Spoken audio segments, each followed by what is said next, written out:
guys, that's the thing that we talked about because we've been on the other end of those, the last several weeks, and for our guys to keep fighting, keep their composure throughout I was going to say 60 minutes, but a couple overtimes after that.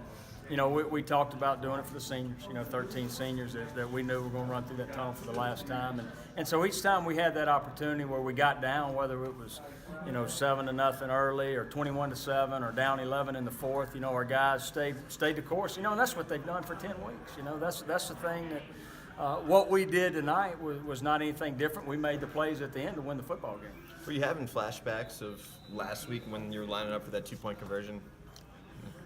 Well, I tell you, we knew we were going with football. We do know that. But, I tell you, there was nothing in the course of this game where you reflect back to last week. Everybody's so in the moment of what's going on in the now, and because that's the only thing that we can control. We can't look through the rearview mirror. And our guys haven't done that. They've continued to fight. But I guess now that, that this game's over, to see that your team kind of maybe got over that hump, like you said earlier, from last week and finished the job tonight. Yeah, and I think that tells you about those guys in that locker room. That's the bottom line. Those guys to be able, because they mentally they know what's happened the last couple of weeks, but to be able to overcome that, overcome it in the fourth quarter, because you could very easily said, here we go again, but they continue to fight to make the play to win the football game.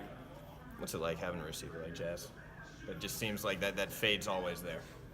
Well, I tell you, the thing about Jazz is you see the wingspan, you see the hands and all that, but a lot of time what you don't see is that leadership ability that he has. And I've said that because, everybody sees the 9 for 112 yards and 2 touchdowns and, setting the record, school record, something that, that's a big deal here to get over 1,000 yards. And congratulations to him. And he'll be the first to tell you that so many had a hand in that. Shelton Epler coming back last week, this being his second game back, and really proud for him and against a good football team. Coach Lucas did a great job. Like under 60 yards rushing. Just talked about the job the defensive front did, putting pressure, like 4 or 5 sacks and really holding them under 60 yards rushing. I tell you, what a great plan he put together, and our guys executed it. I think that's the thing that once you put a plan together, but you had 11 guys on the field that came through and executed. Got some big plays, didn't really get the turnovers. That's one thing.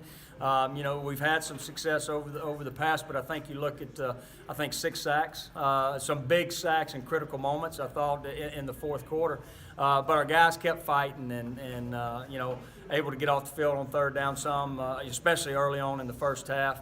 But, to make the plays at the end of the game to win it was big defensively. In year one of this head coaching journey for you, to get a win like this against that team, what does that do going forward? Well, it just shows you how close this football team's been. That's the thing. It's about those guys that continue to fight and continue to work. I know I say that a lot, but you see them show up day in and day out and continue to battle, and to see it come into fruition against a good football team, a team that controlled their own destiny as far as the Southland Conference is concerned. So, we knew, since we played the first conference game that we would have the opportunity, and now we're able to, to get over the hump and show that against a good football team.